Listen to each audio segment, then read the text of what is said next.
This is a production of kmmedia.pro.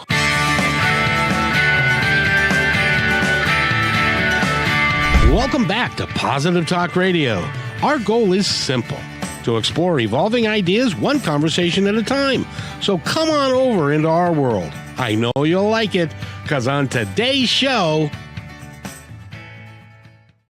Oh, wonderful, wonderful Wednesday it is. It's a beautiful day outside. It's great for you to be driving home, I hope. And I hope that you're going to spend the entire time listening to us here on Positive Talk Radio. We've got a great show for you today. We have the intentional optimist is here, and her name is Andrea Johnson. But before we go there, we also have a co-host today. His name is Mitch. Mitch Parfit, how are you today, youngster? I am doing great, Kevin. How about yourself? I'm doing great, too. I can call almost everybody youngster these days. It happens at some point in everybody's life. They got somebody they're eventually going to call youngster. It does indeed. Well, I'm glad that you're here. We're going to have a great show today. But first, we have to say hello to, it's kind of a rule. We have to say hello to Eric. How are you, young man? Hey, rules are made to be broken, but I'm always happy to say hello to you, sir. And to you, Mitch. Good afternoon, gentlemen. Happy Wednesday. Good Happy afternoon. Wednesday to you. And I got to tell you, the older I get, the more people I get to say young man to, or young woman. Well, that's true. So in any event, it's great to have you here. We got a beautiful day going on outside. What's the weekend look like? What's the next couple of days? Oh, we got a nice few days ahead with some sunshine and temperatures getting up into the 70s again. So it looks like I'm seeing 79 on Saturday, which doesn't seem like that can be right, but it, as we very well know, can be right and probably will. So yeah, it looks like a nice weekend. Okay, so now this is fall. So now is this what we would call? Yeah, we're in Indian October. summer? Yeah. I would say so, except for the fact that looks like next week we're back to, highs in the low 60s and rain again. So if it's an Indian summer, it's a very brief one. It's an Indian weekend, we'll call it. There you go. I don't know. So, well, thank you so much for that, Eric. We got a great show for you today, and I hope everybody stays. By the way, Mitch is going to tell you when you can listen to Positive Talk Radio. I hope. I don't know if I got a breakdown for the exact dates. I'll share it with you just so that we're on the same page. You can now listen to Positive Talk Radio Monday at 3, Tuesday at 3 on YouTube, Wednesday at 3 on YouTube, and then 4 on KKNW, and then Thursday at 3 on YouTube, and then Friday at noon on KKNW, and then 3 o'clock in the afternoon on Kixie. So you can listen to us all those times, and Mitch is going to be part of some of them, and we'll leave it up to him to decide when those are. Only time will tell. Only time will tell. Did you have a chance to look at some of our guest information? That she's the intentional optimist. What does that mean to you, Mitch, being an intentional optimist? You know what? What? Intentionally optimistic. Oh, well, I guess you would call that good branding, is what you would call that. Yeah, I think so. I'm excited to hear about it. I'm looking over Andrea's stuff. I've looked at it briefly, and I'm really excited to talk to her and get to hear more about the intentional optimist. Well, let's go do that now. Perfect. Andrea, welcome to the show. How are you? I'm well, thank you. It is so nice to see you. You have a lovely smile. You've got a lovely background. Where are you right now? Is it sunny there? No, as a matter of fact, I had to kick my husband and my son out of the TV room down here because it's 7:08. I'm in Virginia, so I'm all the way over on the East Coast. So what'd you have for dinner? Oh, we had grilled chicken and sweet potatoes. Oh, very nice. Very Sounds nice. Southern, doesn't it? Well, we don't have sweet potatoes here. You have yams? Huh? Do you have what do you have? You don't have any sweet potatoes? We do have, Oh, we have, yeah. we have sweet potatoes. Well, yeah, but we don't. You see, where she is, because I've traveled a bit in the South, they have sweet potato French fries, and they Oh, have, yeah. and we don't have those here. None of I the. have those in my freezer. You can get them at Trader Joe's. Don't you just take a sweet potato and you cut it into French fry shape? You could. I just bake it. Yes. Go I'm ahead. sorry, but I have to object. We absolutely have sweet potato fries here. We do where? I haven't seen any. I order Nearly them. every restaurant, Kevin. You gotta get out of the house more. Sorry. Apparently, you are. I'm wondering if this might be a generational thing. Oh, In my yeah, but Eric, I gotta ask you: do they serve them with cinnamon and sugar and butter? Some places do. Oh, well, I guess you're right. I need to get out more. Kevin, we'll find a place that has them. I'll take you on a little date. We'll go get some sweet potato fries. That's A lot okay. of them have them just like as the alternate for regular fries, right? I like them with salt. Yeah, really? Salt So and butter. Because you get the sweet and the salty together. It's just like, I don't know, like salted caramel. It's just wonderful. I will tell you that if you can get them, and I'm told a little birdie has told me that they're available at every restaurant around here. That if you can get them, they are far superior than regular French fries. They're good. They are really We good. just had baked sweet potatoes, though. I mean, didn't mean to spark all this. That's all right. This whole show is going to be about sweet potato fries and where to find them.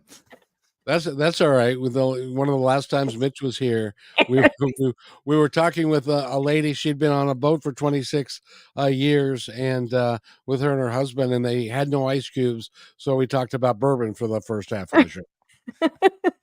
It was a great talk. So we never exactly know where we're going to go, but in this particular case, we're going to talk about you. Well, I can tell you too that as a family, we're binging Stranger Things. So we ate chicken, sweet potatoes, and we're watching Stranger Things. So plenty of that. I love Stranger Things. My son is We're now talking about kind the of show, older. right? Pardon? What? We're The show. talking about Yes, the the show, show, Stranger Things. Yeah. So yeah, Oh, my son is old enough to finally watch it. We're not talking about you, Kevin. Don't worry. there's a show called Stranger Things. Let me tell you. So I'm going to date myself. When the show opened up and it said October 1983, I looked at my husband. I said, that was my senior year of high school.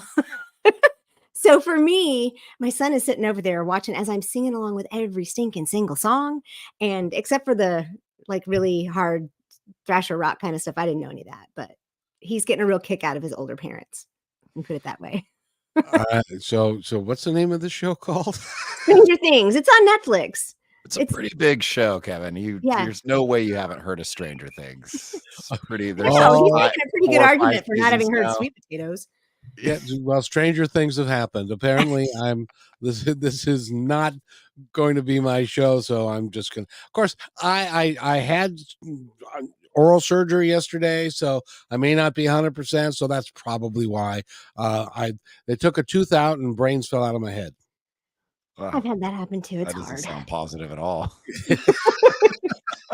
It doesn't get better. It won't hurt anymore. Exactly. So, Guys, I just found out they even have sweet potato fries in the upside down.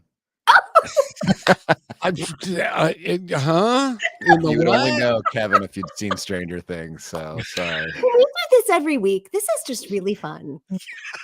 We're definitely starting off with some fun.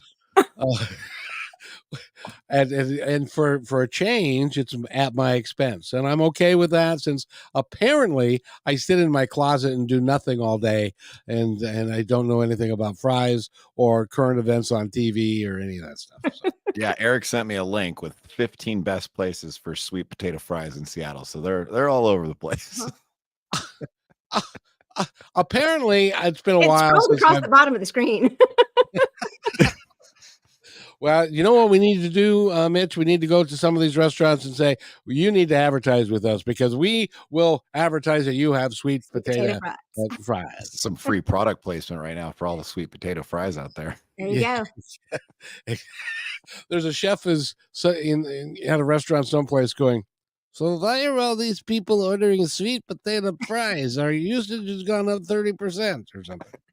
I'm sorry, we've run out. Yeah. Yes, that's also true. So anyway, so it's great to have you here, Thank you. and I'm sorry that it's dark now in Virginia, isn't it? It is dark now in Virginia. You know, it's Oh, well. it's fall. And I did want to weigh in on the Indian summer thing. I think you can only have Indian summer after the first frost. Mm. Another thing that I apparently have lost track of. I We had did no get idea. some frost though. Did you? We had record lows the other day for that day of the year. It got down to about 42 degrees. Ooh, And I did wake up and there was some frost out on the okay. grass. So I So think we might qualify. You might. We're getting down into the 50s at night. So, but we're getting up into the 80s during the day. So it's one of those 30-degree swings. We're So all over Yeah. the place. everybody's here. getting sick. it's very rare that in October that we are in the 70s, but Gotcha. that's all right. We choose to be there. And so can we get back to talking to you? It's something I know a little bit about. How can I help you, sir? Well, It's a loaded first of all, question, Andrea. let's talk about the intentional optimist. How did that come to be? Well, we all hit a point in our lives where we say, I don't think this is all there is. I don't think this is what I want to do for the rest of my life. And I just told everybody that my senior year of high school started in 1983. So I'm 57. And my mother was diagnosed with breast cancer back, I guess 24 years ago. We lost her in 2017. But that kind of got my attention, and watching her go through the treatments and the way she lived her life and the courage that she displayed and the way she fought tooth and nail. And I always thought she was not a real strong lady until I watched her fight to stay. And my son is one of my challenges was that I went through menopause at 37. So I adopted my son at 42. And so that's why I joke about him having older parents. But my mother fought literally till the Sunday before she died on Thursday. She was on the floor playing with my son, who was 8 when she died. And watching that really got my attention and helped me kind of come to grips with the idea that all the things I had been doing, all the boxes I was trying to check off, I was working for 2 different Ivy League schools that are mid-Atlantic type Ivy League, like Johns Hopkins and University of Virginia. And I was rising up through the ranks and I was fairly successful, but I knew that this was not what I needed to do. I was managing people and I didn't want to help manage them. I knew that I needed something more. And so I just sat down for about 6 months after she died. And I wrote down, I'd like a big brain dump and just literally came up with every single word that I wanted to kind of exemplify my life. And then I kind of started putting them into categories and put them all together and merge some. And I still have the paperwork. It was quite the mind game. But I came up with 6 tenets of 6 main areas that I said, this is what I want my life to look like from here on out. And I wanted to call it something to do with being sanguine because my mother was that person. My mother was like Norm from Cheers. She would walk into the room and people would say, Judy. And she was like a bottle of champagne. You could pop the cork and the bubbles would just come out. And she just had this ability to bring joy everywhere she went. If we showed up at her house, she would open the door and be, yeah, just so excited. She could just bring joy to every little tiny situation. And she reveled in the beauty of the lovely things. And sanguine is not a word that we use anymore, which is I know kind that. of why I went. But it's a beautiful word. And it's kind of goes back to the old 4 temperaments of the choleric and the sanguine and the phlegmatic and there's 4. But I don't remember the 4th one. But sanguine is the effusive, happy, just kind of optimistic one. And she was that way. And so I said, I'm not exactly like my mother, but there are things in which I would like to be more like her. And so I kind of set off on that path. And intentional optimism is where I landed. It's a lifestyle. It's how we live out who we are. Would you like to hear the 6 tenets? I would, but before we go there, we're going to have to take a break real quick, Okay. and then we're going to talk about the 6 tenets and all that. And thank good, sanguine is not a word that we use anymore because It's so not. far it was. I don't know anything about sweet potato fries. I don't know anything about major shows that are on Netflix. I was about to say, oh crap! Now I don't know the English language. You didn't get the memo? This is Stump Kevin Day.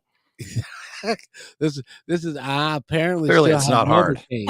But no, it's really His only excuse is I went to the dentist yesterday. That's a good excuse too. I gotta say, but we need to take a break. By the way, we're talking with our friend Mitch, and we're talking with Mitch. Who are we talking with? Andrea Johnson. Hi, I'm Andrea Johnson. It's nice to meet you, Andrea. It's so nice to have you here. So, okay, enough of that. And we need to take a quick break, and we'll be right back. Kevin needs a power nap. You have no earthly idea. We need to take I already said that. So let's go to break, Eric. Do you need to boost your sales? Join our partnership program. Each quarter, we promote 10 partner businesses. What will you get? The company will produce one 30-second video for your business. Your website links on positivetalkradio.net and kmmedia.pro. One dedicated podcast or radio show per month. One video Instagram reel. One YouTube short. One 60-second clip for social media taken from your interview, and at least one commercial airplay per show. All podcast and video commercials are within the fabric of the show and will remain in the show forever. Visit kmmedia.pro to book a consultation today.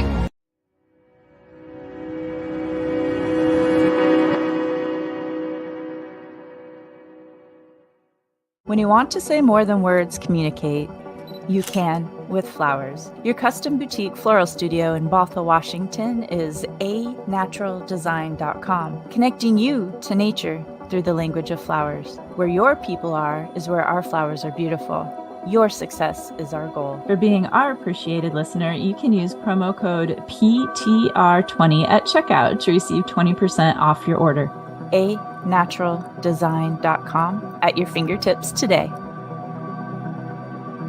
We believe in the power of telling your stories. We want to help yours be seen and heard. At the Pacific Northwest Collaborative Magazine, our purpose is to connect you to your community. Let's begin by celebrating the accomplishments of local artists featured in this brand new digital magazine. Here, you can learn about opportunities to creatively come together and support our local community and neighbors through the gift of art and service.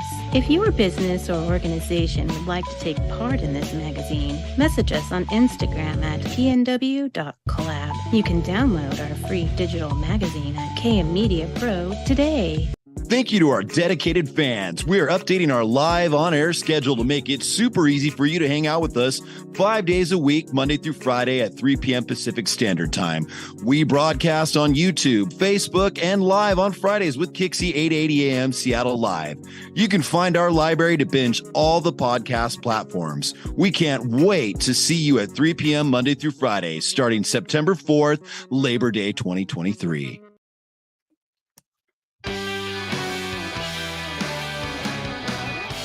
And welcome back, everybody, to Positive Talk Radio. And my name is, I think it's Kevin McDonald, but I'm not 100% sure, but that's life. Mitch Partford is with us. And I got to ask you, Mitch, before we get into the 6 things that we're going to talk about here in a second, have you been through that yet? Because I think there's a certain age when you, in all seriousness, there's a certain age when you go through an idea of, okay, I've done this, I've done that, I've done the other thing. Now, why am I really here?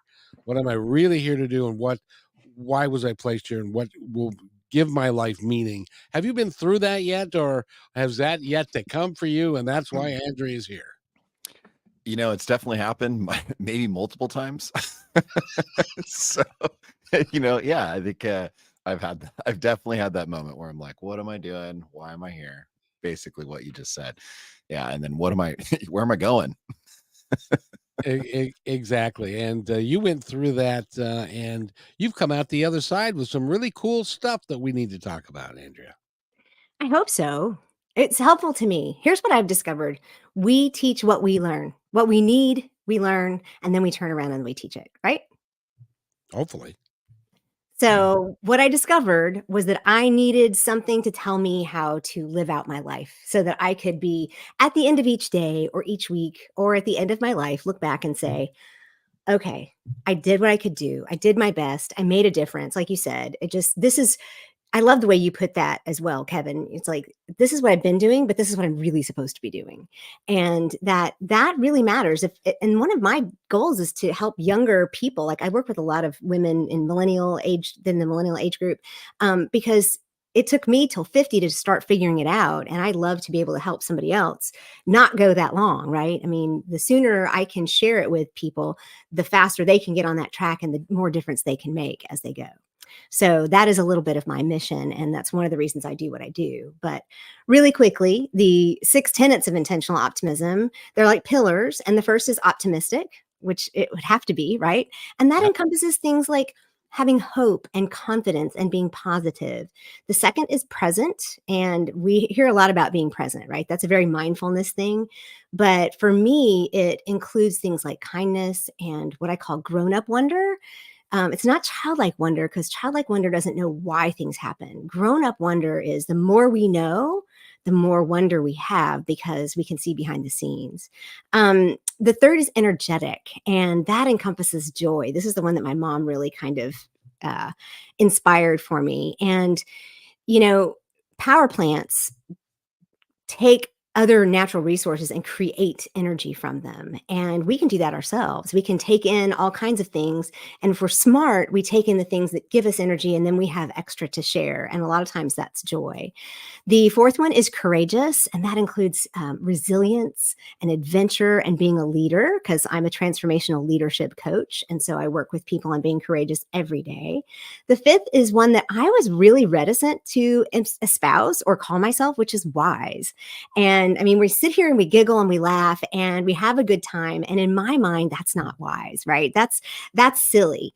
But the reality is when we've been around the sun as many times as we have experiences that we've learned from that we can share. And I'm always surprised when my mouth says something to someone that's actually really good. And because I have been known to pop off every once in a while, but it has to do with respecting each other and how we want to be treated and the words that we use. And then the final one, which is kind of like a bookend, is intentional. And that includes being of purpose and having a plan and having goals and growth, like purposefully growing. So what I do is I teach my clients first how to find out their core values, because that's what we need to know to move forward. I also am a DISC consultant. And so I help them figure out how they communicate with others. So it's first, we want to know who we are, then how we communicate. And then thirdly, that intentional optimism piece pops in there, and it's how we live or how we do what we do. So that's how the 3 pieces kind of fit together.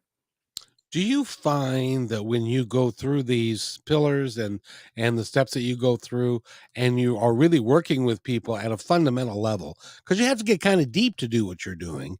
You Yeah. can't do it really at a superficial levels. You have to do it deeply. Do you find that it has a real changing impact on their life? Yeah, one of the reasons I call myself a transformational coach is because it does. It transforms people's lives. And when I sit, the very first time I shared the 6 tenets of intentional optimism with a client, and I talked with her about it and how she could potentially use it and just kind of keep it in mind to say, this is maybe what I want to do. We met 2 weeks later, and she said, she held up this notebook and she said, oh, I was in this meeting and I knew that there was this thing I wanted to do. I came running back to my office and I opened it up and I was like, that's it. I want to be resilient. And I'm like, oh my goodness, this is not stuff that is, I could call it in the intellectual property, but it's not stuff it's just common sense, right? To me, I'm a missionary kid and my husband is a pastor. And so for me, a lot of it was based originally on kind of Proverbs 31, the really wise woman. But it's just common sense and being able to share with people, this is how we want to live in order to have good relationships, in order to have fulfillment in our lives, in order to make a difference. And I am all about empowering women to make a difference in the world. Do you work predominantly with women, or are men allowed in your room too? When I work with individual clients, I work predominantly with women. My private clients are all women. I am a women's empowerment coach. However, I also am a Maxwell Team certified DISC consultant and speaker trainer coach. So whenever I work with organizations, I work with men and women. And so it's like one is kind of the major work that I do, and then the other is like my pure passion. Well, Mitch, we're kind of out of luck there. But that's okay. I thought you were just asking for a friend. Here's the deal, though. Nothing that I have will only work for women, right? Everything works for anybody. And so that's why I share it liberally and freely. And I want everybody to know that they have the ability to know themselves in a way that will change the way they actually interact with the world. And understanding their core values and who they are means that they can set their own boundaries internally. So it doesn't really matter what happens outside of them. And it means that they can interact with other people with confidence without being defensive. In this day and age, gentlemen, with all the stuff out there that we can argue about, how nice is it to think that you can actually walk away from a conversation and know that you're comfortable in who you are and you don't have to battle it out with somebody? That's life-changing.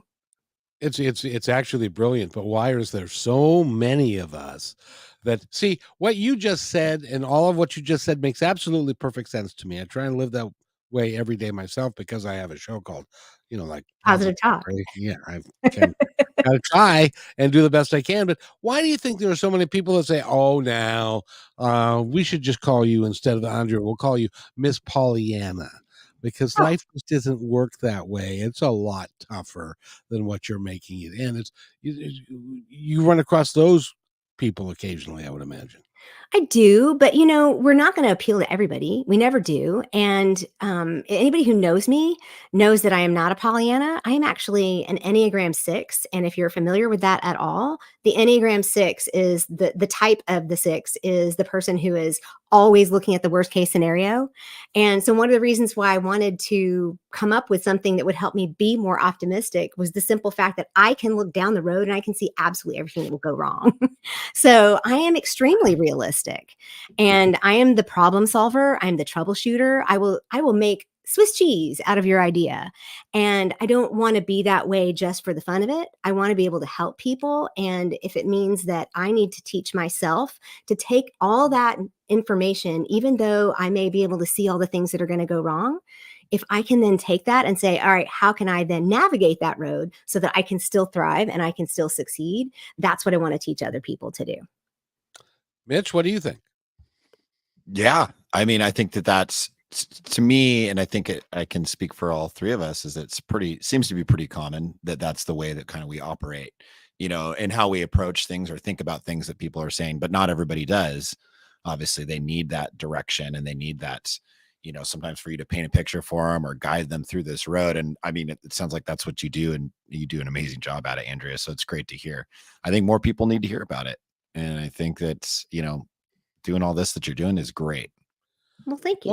Why is it, guys, and this is guys and gals, this is for both of you. Why is it that when we're a little younger, Mitch, you have been that sooner than we have, and a lot of people that are younger, why is it that that message doesn't necessarily take hold with them until they're perhaps a little older and more seasoned? Is it because of the lack of experience? Is it because they think they know the better way? My kids always thought that they knew everything and I knew nothing. It's partially true, but in any event, why is it that you have to be a certain age to understand the concepts and then to do the work to follow them up? I think it's a loaded question, but I think that part of it is, not having either parents, people are in their life that are there to kind of help facilitate or put them in a direction or be able to somebody to talk to. But also too, I think that as you get older, you experience more adversity or things happening in life. And sometimes people don't really learn until something happens to them, or till things start affecting them. They think that they operate one way until they're told different, or until they experience different, before they're forced to either make a change, and they're not necessarily forced, but if they don't, then it just kind of goes downhill from there. But yeah, it's different. I don't know. Andrea, I want you to tell me that I'm really, really wrong and that kids get it. I wish I could tell you that kids get it. I didn't get it. I didn't get it as a kid. I mean, I just sat here and said it's 50. I was 50 years old when I started getting it. I was the kid that really would have benefited from staying home and doing a couple of years of community college, because my parents were in Seoul, Korea. But I was bound and determined to be back in the States. And so I left home at 17 and came to the United States, to Houston, to college for 2 years. And I could have really benefited from being at home a little longer. And I think that part of it is a culture that we have. Again, I am from the South, the evangelical South, where we love to have all the answers for everything. And here in the States, we love to wrap things up in a bow, right? I mean, this is why we have people who like align with specific political parties or specific religions, because we want to have all those answers. And unfortunately, we can't have those answers. And, just like Mitch said, if you haven't lived through the times where you don't have the answers and realize you can come out on the other side, even without the answers, you think you're supposed to have all the answers. And boy, did I. I had all the answers. I mean, I have 2/3 of a master's of divinity degree, and my husband's a pastor. And, we still look back and we're like, oh, we were such idiots, and we were snobs. And we, I mean, and this is 5 years ago. I mean, It's like we had this talk last week. Yes.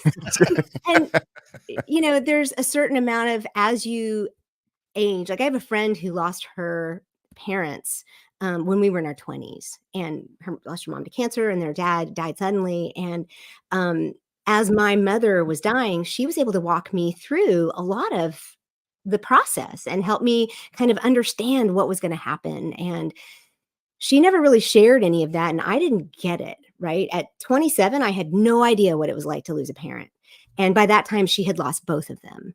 And she had a wisdom and a realistic view of the world that I just couldn't comprehend. And it wasn't until I was 50, 23 years later, that she was helping me. And I could see, oh my gosh, I didn't support you well as a friend. And I thought I had the answers, and I said things to you. And she's like, you didn't know what you didn't know. And that's what I keep telling my clients is we know what we know when we know it. That's the definition of awareness, right? And we can't do anything about something we don't know anything about. So I think part of it is giving ourselves a little grace and saying, well, I made it this far with hopefully not hurting anybody. And now I have the opportunity to move forward in a way that could potentially benefit myself and others. And I think that's the key thing. So if I can work with younger people, I love it, because they're usually pretty eager. And I find the younger generations today are pretty eager to learn. So, oh, that's good. That's good news. Yeah. Maybe they know about sweet potato fries. That would be good. I was gonna say, good thing you told Kevin, because he wasn't sure. That's going to be stuck in my mind for the next several months. But one of the things that I know that we all have to deal with, as I did when I was growing up, I'm a little older than both of you guys, and I had a idea of what life was like. I was told, in fact, what life is like. You go to high school, you play sports, and then you go to college, and then you get a job, and then you become a professional, and then you have a wife, then you have a couple of kids, then if luck has it, you have a dog, then you have a cat, then you have a picket fence and all that stuff, and then you're going to be happy. That's going to make you happy. Mm-hmm. And then when you wake up one day and it's like, I'm not happy, but I got everything that I was supposed to get. What's wrong with this picture? I personally went through that. And the common phrase that's thrown out there right now is deconstruction. And I went through a real intense deconstruction and reconstruction, both in my faith and in my culture.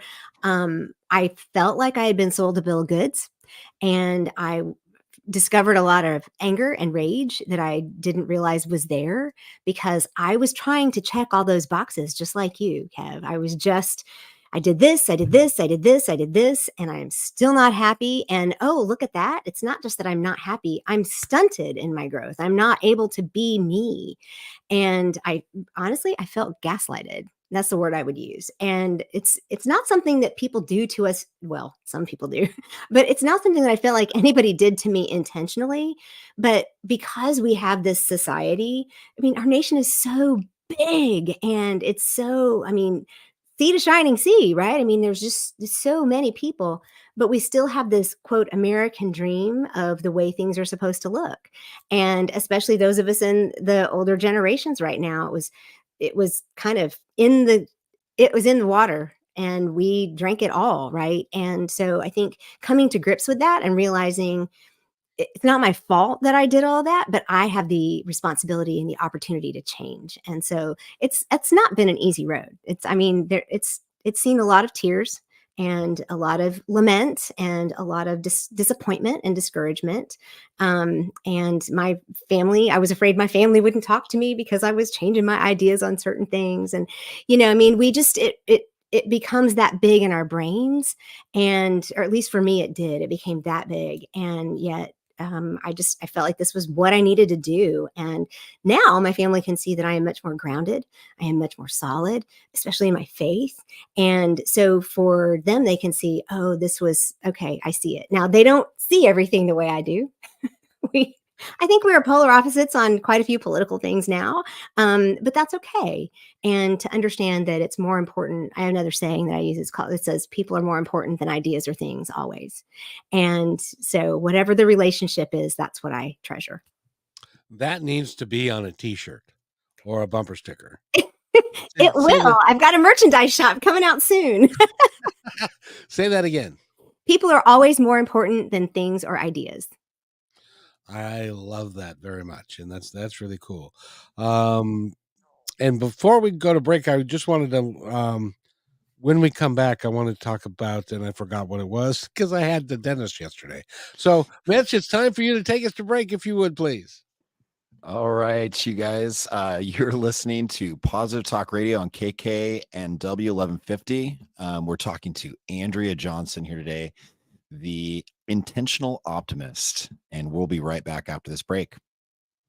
Thank you to our dedicated fans. We are updating our live on-air schedule to make it super easy for you to hang out with us 5 days a week, Monday through Friday at 3 p.m. Pacific Standard Time.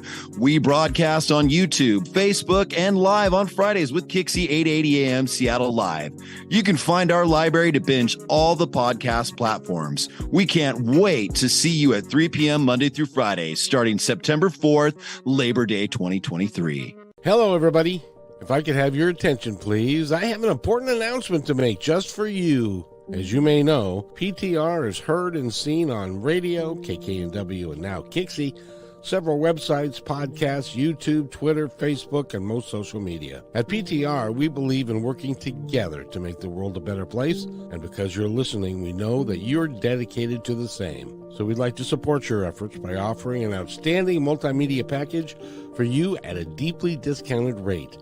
As our partner, you'll receive commercial creation, both video and audio, at least 10 commercial plays per week, a monthly show to highlight your business and passion, exclusive website positioning with links, video shorts for social media, commercial plays on all shows, podcasts, KKNW, and Kixie. Your commercial is embedded into each episode and as a podcast is sent to over 50 different platforms.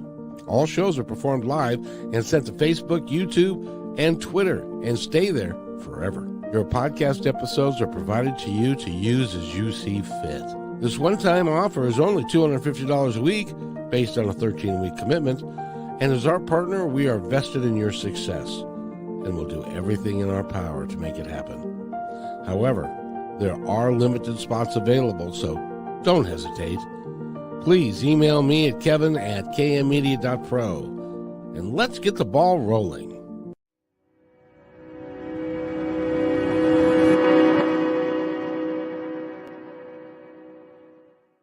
When you want to say more than words communicate, you can with flowers. Your custom boutique floral studio in Bothell, Washington is anaturaldesign.com, connecting you to nature through the language of flowers. Where your people are is where our flowers are beautiful.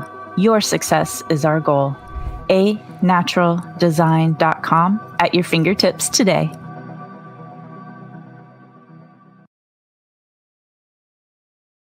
Hey there, I would personally like to thank you for making Positive Talk Radio part of your day.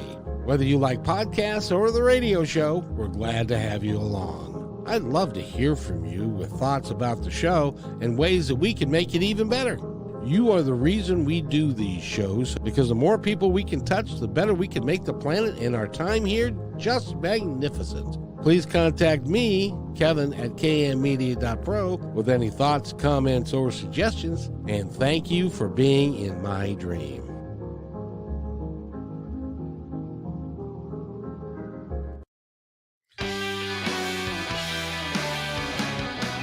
And welcome back to Positive Talk Radio. We've got a great guest. Her name is Andrea Johnson. And if you want to find out more about her, go to the intentionaloptimist.com. And we've got something that she put together that's really, really cool that we're going to talk about in just a second. But I have to ask you, because I think this is true in so many of our lives. When I reached the point when I was, I think, 41 or 42, and I decided, this isn't how I want to live my life. This is what I want to do. It changed me, and it also changed everything and everyone around me, because the expectations that they had for me were no longer valid because I chose for them not to be, and I wanted to do something else. And so when that happens, and as an example, if you'd have told me, because I had no idea what I was going to do, if you told me when I was 42 that today I would be on the radio in Seattle talking to you, talking to Mitch, talking to Eric, I would have said you're high. I had no earthly idea that any of that was going to happen. And neither did anybody else who was in my world. And a lot of them have gone away. Do you find that that's true in a lot of cases, or some cases? Well, if you had told me this at 42, I wouldn't have believed you either. But do I find that that's true? I have seen that happen in some people's lives. I will say it has not happened in mine. And because I've seen it happen in some people's lives, I think that's where my fear came from, that it might. Now, are there some people that I choose just to not have in my inner circle anymore? You betcha. And that's okay. But that doesn't mean I'm not their friend, or we can't, we don't hang out together. But I haven't seen that happen in my life. I think it's possible. But I had a counselor once who did family systems counseling. And one of the things he talked about was imagine your life as a stage, and everybody has a script. And so, like, if the family or your friends are on the stage and they each have their script and we're all just going along, and you just take your script and you go, and you toss it out the window, and you decide to exit stage left, or you decide to play a different part, everybody else on the stage goes, whoa, wait, where are we on the script? This doesn't make any sense. And if you start looking at it that way, it makes sense. You see this a lot in alcoholic or drug addiction recovery, where everybody else on the stage is saying, you're not going by the script anymore, buddy. And then they all get upset, and sometimes they change. For me, a lot of that happened early on. And my mother did a lot of changing and growing with me, because she could see generationally some of the things for women in our family that she wanted to change. And I was the catalyst for some of that, but it can happen. Sounds like your mother was an incredible lady. Yeah. She was pretty awesome. That's really cool. I'm glad you had that experience with her. That is so important. Now tell Mr. Mitch, you put something together for us. I did. Tell us what you put together for us so that we can all get a little smarter. Okay. So I've mentioned earlier that I work with people on their core values, and I've been working on core values for 30 years. This is my original from 1997, I think. This was Franklin Covey trying to figure out my governing values. And core values are the things that are the most permanent. And they're things, if you look back in your life, you could see these are the principles by which you probably lived when you were 3. And so for me, they're things like freedom and authenticity. But here's the deal. Some people can take a piece of paper with instructions and walk through it and figure out their core values. But this is the deep work. This is, like you said earlier, this is going a little deep. Some people can do that. Some people I have a digital course that they can walk through. And then others might need a little coaching, and I have an opportunity for that. But what I have for you and your people is that initial one pager that's real easy to walk through. And I made it real simple. I made a special landing page for you guys. So it's just theintentionaloptimist.com/positive talk. So if you just go to theintentionaloptimist.com/positive talk, you'll be able to just pop your email in and get a download of the exact thing that I use with my clients every single day. And it will give you the information you need to figure out your core values. And I'd be very interested to see how that works out for you if you do it. Bet you gonna do it? I'm getting it pulled up right now. Me too.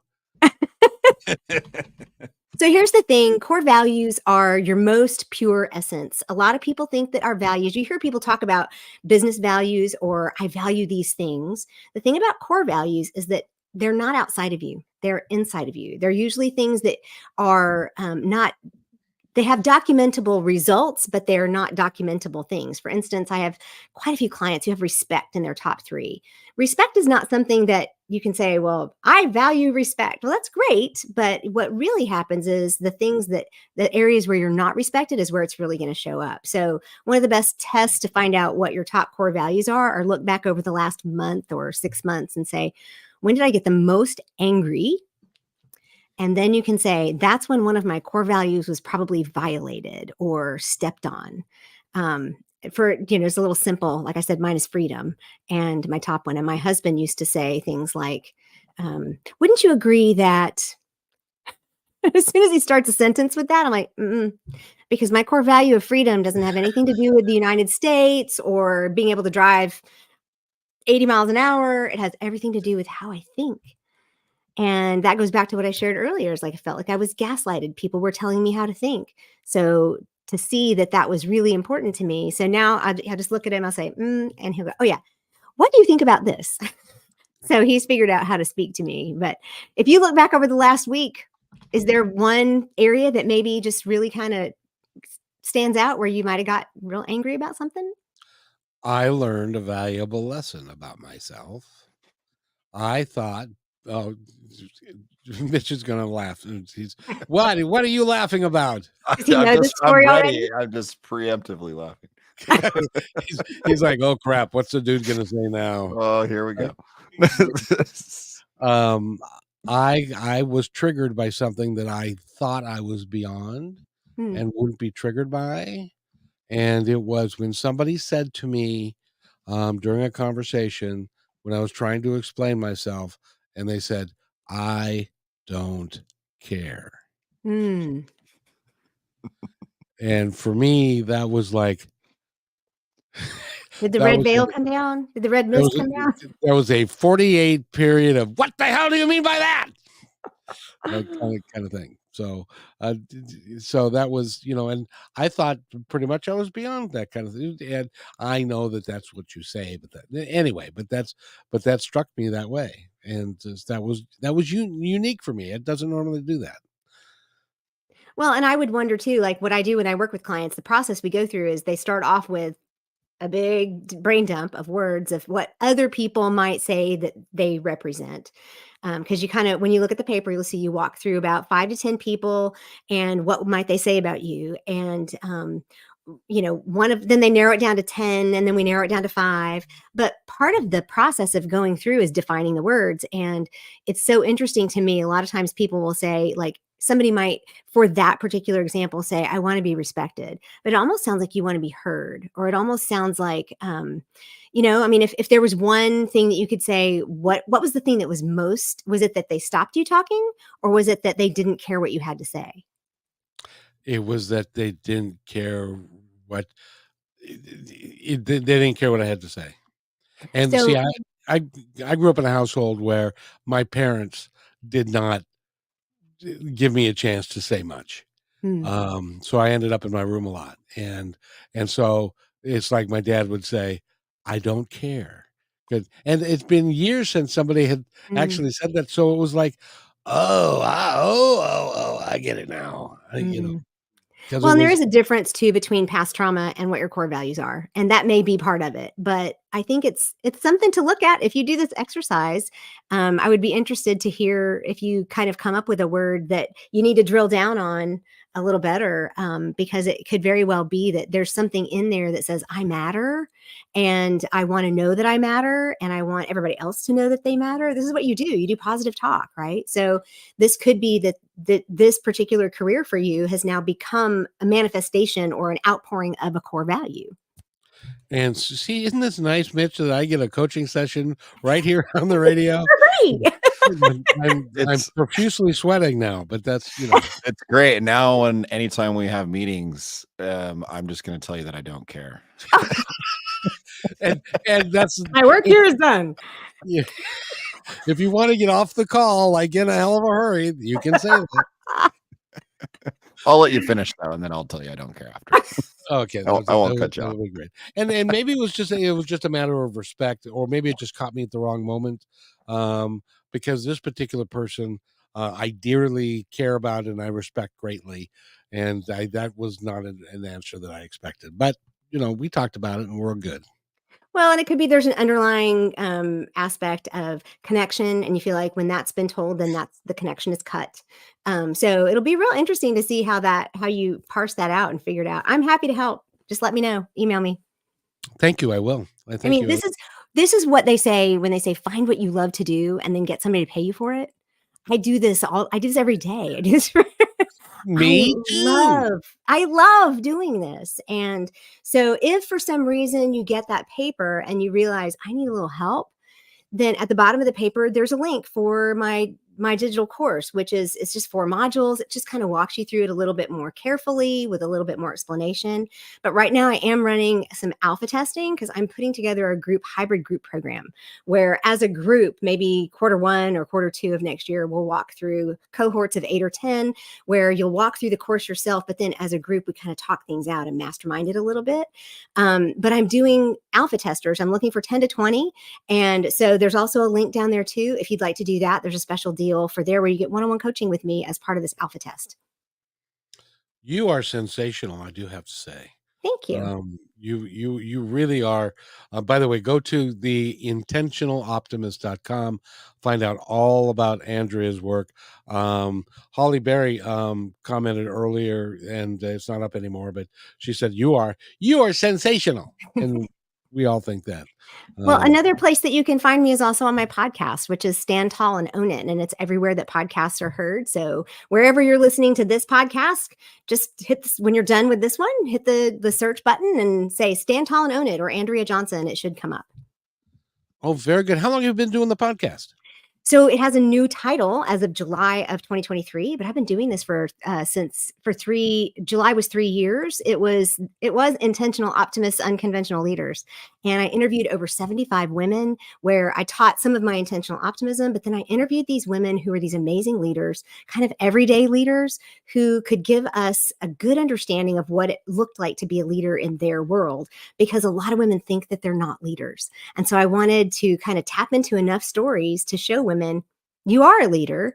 And a lot of times what I also found is that these women had to go through the same path as me. A lot of them took this winding road and up and down and hamster wheel and finally said, wait a minute, and took a hard right turn and realized that when I asked them what their earliest leadership memory was, it was always something that had to do with what they were doing now and that they had finally come back to it. So there's some fascinating stuff in the archives of that. But if you look for Stand Tall and Own It, it's been around in that title since July.